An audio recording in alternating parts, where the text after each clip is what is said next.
Jim, did you talk about that catering story when you were in college in the book? The catering story. When you pulled up on the truck and one of your help there was getting arrested for something. Oh yeah. At the end of the book, there's a bunch of excerpts about just the crazy things that we see in in management in general. I'm sure people in management positions in other industries probably have crazy stories too. Oh, I'm sure. But one of them was we were going to a catering, and I left our main kitchen. We were driving across campus, and police car flew by me, and I didn't think much of it, and I got around the corner, and there was 2 police cars, and I had my catering van pulled over. Oh, boy. And they were actually arresting my employee for doing malfeasance. Oh, no. At least it wasn't for a bad dish. It wasn't for a bad dish, but it sure did slow down the catering that day. I guess he was trying to make people more hungry before they ate, yeah. huh? From what I read about you, Chef Jim McRody, is that you were inspired by Julia Child as a child, and you graduated with black and white TV. Black and white in my bedroom, and I would watch Julia Child, and my brothers thought I was crazy. They're like, come on, let's go. I'm like, no, this is really cool. She's working with Duck today, Uh-huh. And I was like 8 years old, 9 years old, whatever, and I just always loved Julia Child, and when she died, I was actually sad that day. Yeah. I can understand You that. grew up in the South Shore in Hingham, Mass. Is that true? I did, yeah. Yeah. Don's from Randolph. Yeah, okay. Yeah, your neighbors. How about you, Chef Jim?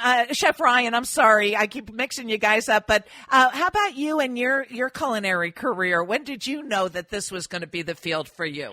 Well, what I realized after I left the restaurants is I started a simple job in a hospital as a chef manager, and the little things that I did there that were so simple to me, like using fresh herbs and fresh cheeses and local products that I thought was just normal that every chef was doing, was so unique in a hospital. And the employees and patients, they really would get excited about it, and I'm thinking, wow, this is just basic for me.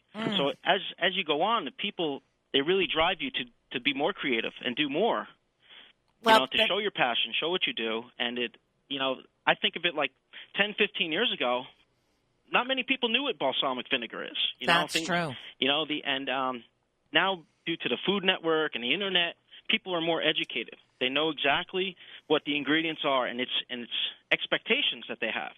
So if you're going to use mozzarella, let's use fresh mozzarella. Let's use ingredients that are going to taste better. The quality is going to be better, and you get to also work with great ingredients.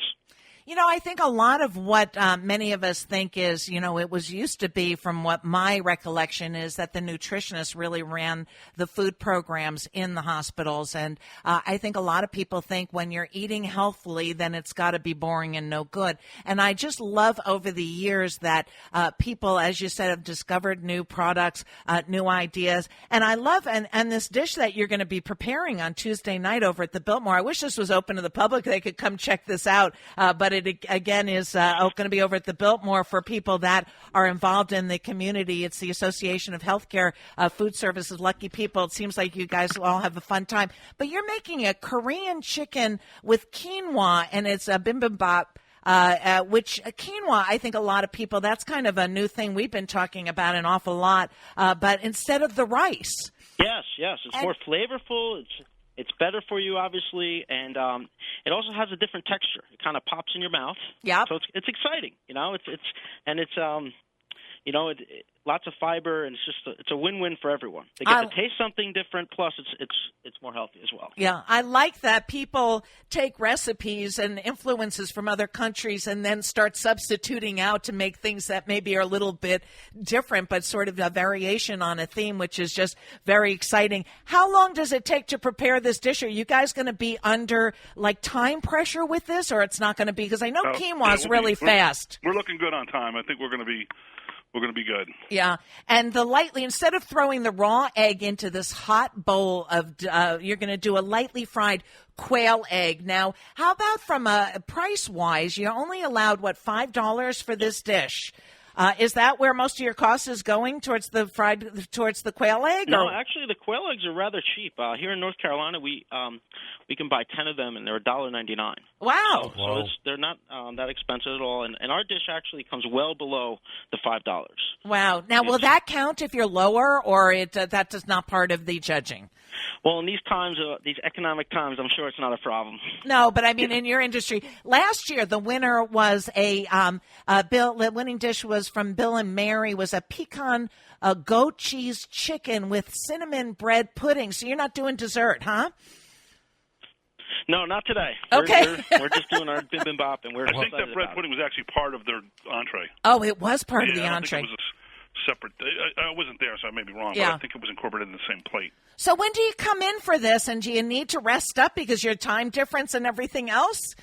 I mean, Ryan's flying out tomorrow, and I'm flying out Sunday. Yeah, and what kind of, how do you psych yourself up for this? Is there some sort of, athletes have a certain thing that they do before they get ready to compete? Do you guys have a ritual?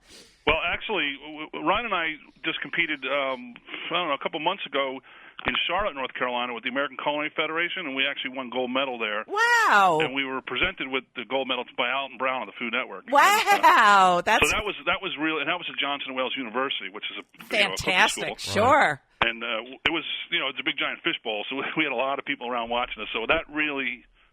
Doing that back in October has really helped us prepare for this thing here. Well, very exciting. Do you have Good luck, Do you have any idea what your competition is doing? Are you sharing dishes? We've seen their menus, but we haven't seen their recipes. But we're confident that we're going in there.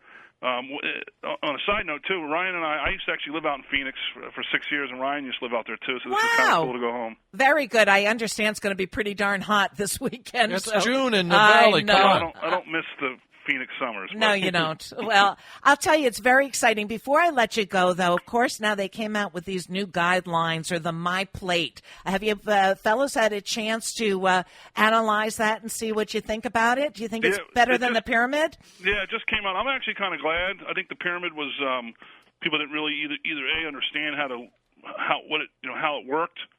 And it was so everywhere. People I don't think they ignored it. But now the plate kind of simplifies things, and I think you need to do that.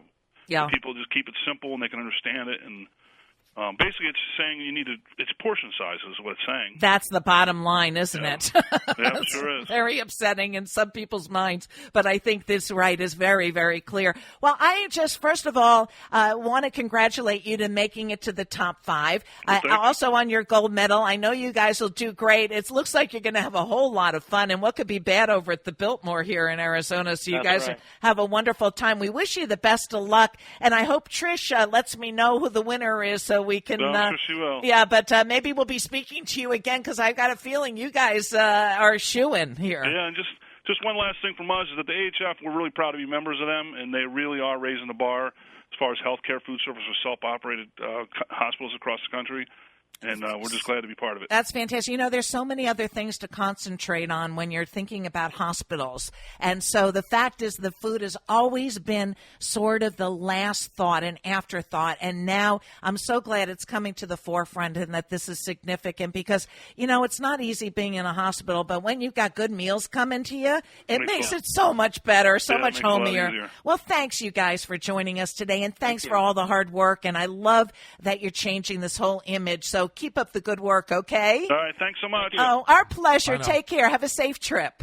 See you, bye. Take care. Bye-bye. Don't forget, again, this is happening. We'll have to check it out. I hope it'll be in the newspapers, at least the winners. It is the competition for the Association for Healthcare Food Service. And, again, we want to thank our guests, Chef Jim McGrody and also Chef Ryan Conklin from Rex Healthcare down in Raleigh, North Carolina. And, Trish, thanks for helping us out with setting this up.